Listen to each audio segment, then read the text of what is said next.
Hello and welcome back to another video of Formula 1 Challenge 1995. Today is race 12 of the season, another jewel of the calendar, the Temple of Motorsports, the Italian Grand Prix in Monza. We're expecting a pretty hard race again, and we learned a couple of things from Germany when it comes to long straights. So this time we'll hope that the engine's not gonna blow. By the way, if you haven't seen the previous video, go and check it out. It's been a very tough race with some dirty driving and a near DNF, finishing on P14 on the Belgian Grand Prix. So definitely not the best result we've had. Could have been a lot better, especially after we spin out in, well, almost the last corner of the track. But without further ado, it's time for us to concentrate on the Italian Grand Prix. So let's head over to the track, start the qualifying session, and see where we end up on the grid. Let's go. So here we are with the qualifying session. And as you can see right now, we're on lap 4. So there's been a couple of laps before this one, which hasn't been really good.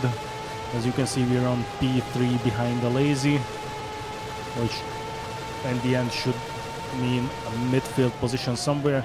And we make a huge mistake here.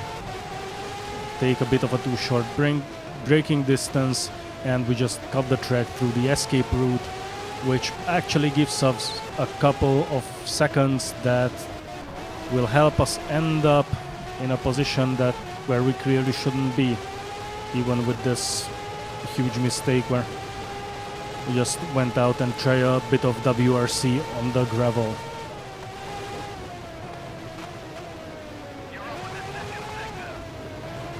So yes, even with that mistake, we're nearly a second faster than our previous best lap so far,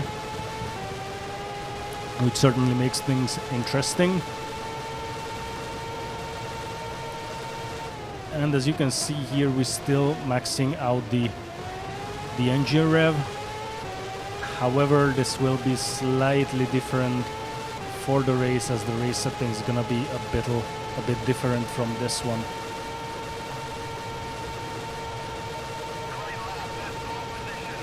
And yes, it worked out perfectly. Cutting the track actually gave us a big advantage. Thank you, escape route in the chicane. So we're up to pole position now, and we're just going for another lap to see if we can reproduce the time, this time preferably without cutting this chicane here. So we actually been faster in sector 1 than in the previous lap, so we'll see what's it gonna be for sector 2. And as you can see, I'm really bad in this sector, like actually a lot slower than I should be probably, which as the result of the previous, well, not really good times.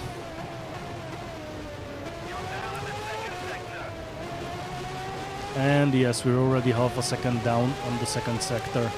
So this is how bad I am on sector 2. And this might put a stain on the race as well, but we still try to do our best and just get the best possible position at the end of the race, taking if we can finish. So, and this is it.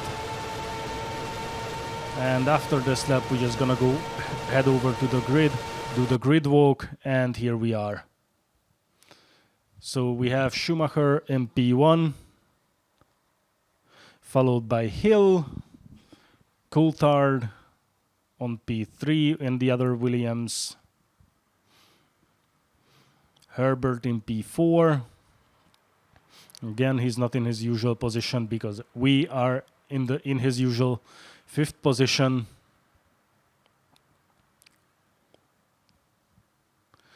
Followed by Berger in the Ferrari.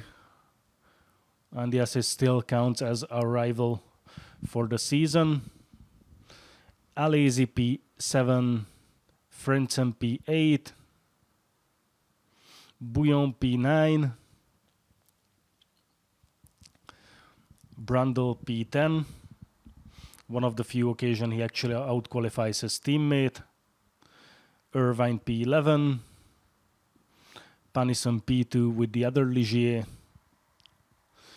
Barrichello P13, Mika Häkkinen P14, another bad qualifying for the McLaren, Morbidelli on P15, Lamy P16, followed by Salo in P17,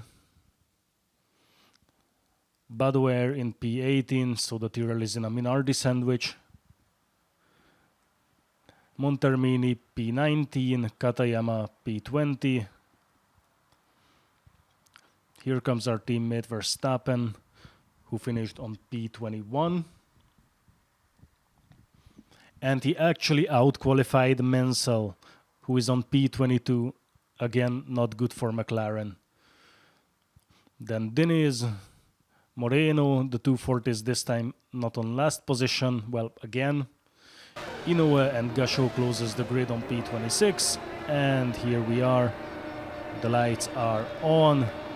And the lights are out. The race is on.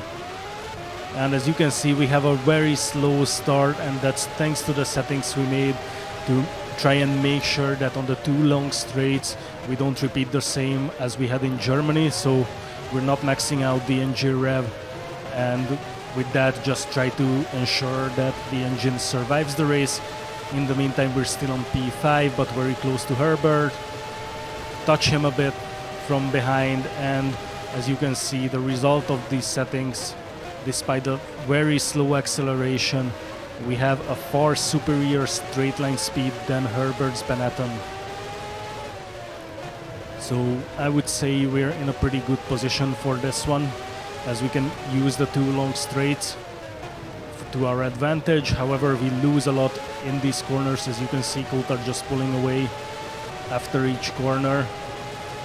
And again, a longer straight, and his advantage is already melting away. However, it's kind of tricky with these braking distances at this speed, so it's not entirely the same as I got used to throughout the practice sessions and the qualifying. So this might be a reason to be worried a little. We just don't outbrake ourselves and end up sliding off the track. And Coulthard is still within a second, and he just has no chance on the straight. We just way too fast. We're actually faster than a Williams again, and yeah, we're just right behind him on the first chicane. Gets a better exit on the second one, but here we are already faster, and we're gonna go for the move on the next chicane. Try not to go out to the escape route, which we actually do. But well, we're just not gonna give it back. We've been a lot faster anyways. So now we're up to P3. This may actually happen a couple of times when we just outbrake ourselves and just end up going through the escape route on that chicane. And nothing really happened up until lap 11, where we came out to our first pit stop. Again, a pretty awkward one, because we're all used to it by now. So we were just basically chasing Hill, who got about 3-4 seconds of gap to us, and we had a 1-2 second gap to Coulthard, so we were just part of a train. And we're back to P14, right behind Mansell. And we go for the move right here. Doesn't really work out. Mansell actually fights back. Wasn't really expecting that. And again, you can see the straight speed, how much better it is than the McLaren. And we will go again for the double overtake. through the escape route, because otherwise we would just have collided with Barrichello, who was already in the corner in front of Mansell. So we dodged a bullet and an accident with that. Not fair, I know, but hey, we have to do another pit stop anyway, so they take back these positions. And on lap 18 we overtake Häkkinen, or at least we thought so, but it actually doesn't work out as we go wide and we go on the inside.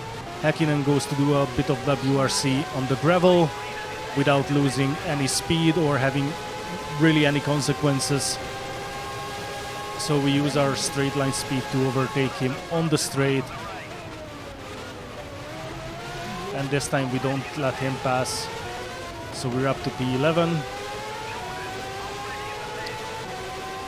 And there is Panis in front of us on P10 with a 2 seconds gap. And we're also very close to our next pit stop. So the main goal is just to open a gap to Häkkinen to make sure we don't lose as much time on the pit to the ones behind. But we're actually still a bit, and yeah, you can see the others are on pit stop, and we are up to P8, and at the end of lap 19 we're out for our next awkward pit stop.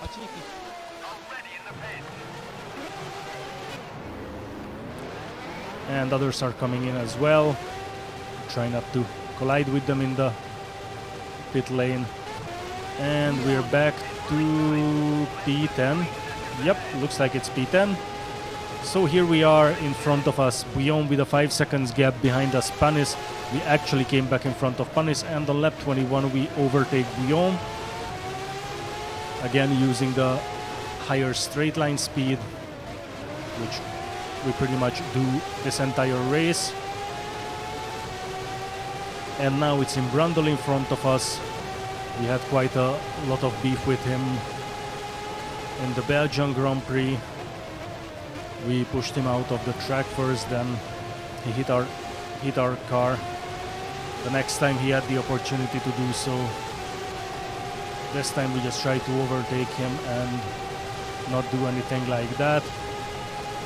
Though I can guarantee I'm not going to try to push him out of the track, because it became kind of essential when you're fighting for a position and you have this kind of handicap when you have to do 1 or 2 more pit stops than the AI. So you just inevitably start to become more aggressive. And on lap 22 we're catching up to Brundle, go a bit wide in the Parabolica, which allows him to pull away, getting a lot better exit. And again we just use our better straight line speed. As you can see, we just catch up with him quite easily. And that's us up to P8, and no, it's not P7 because the Pacific in front of us is being lapped. And then we're just right after the next car. I think these both came out of the pit stop recently, so they're both gonna be lapped. And if I've seen that correctly, that should be a 40, and there are no other yellow cars on the track. So we just follow him through.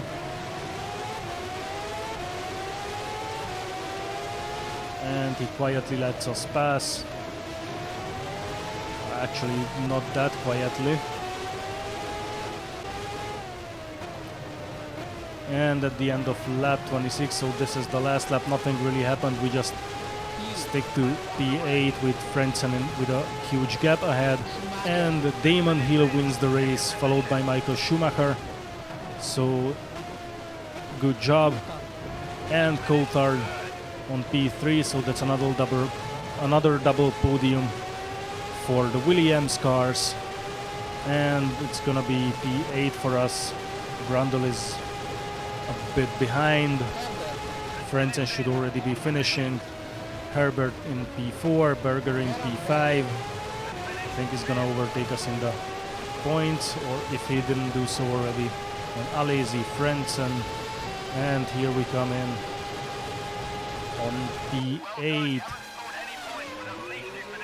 Slightly better than we did in Hungary, and a lot better than we did in Belgium. So P8, not too bad. Starting from P5, doing the 2 pit stop.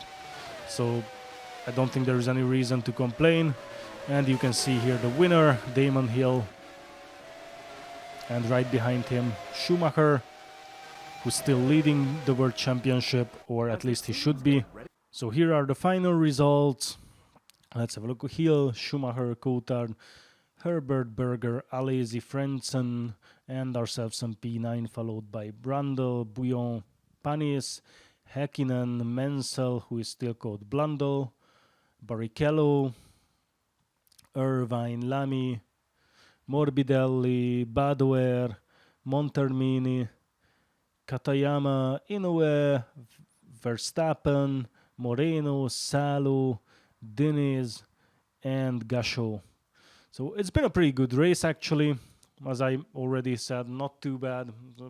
I kind of enjoyed it, despite the circumstances. So here are the drivers standing. We're still on P6. Berger is still not a lot ahead of us, and Frentzen is still a bit behind us. So it's still gonna be a tight fight for, well, it's basically fighting for P5, 6, 7. So not much, to be honest. Constructor standing. Yeah, as you can see, I might not go for Minardi next season. I mean, what are they doing there? 21 points. It's almost the same as Ferrari.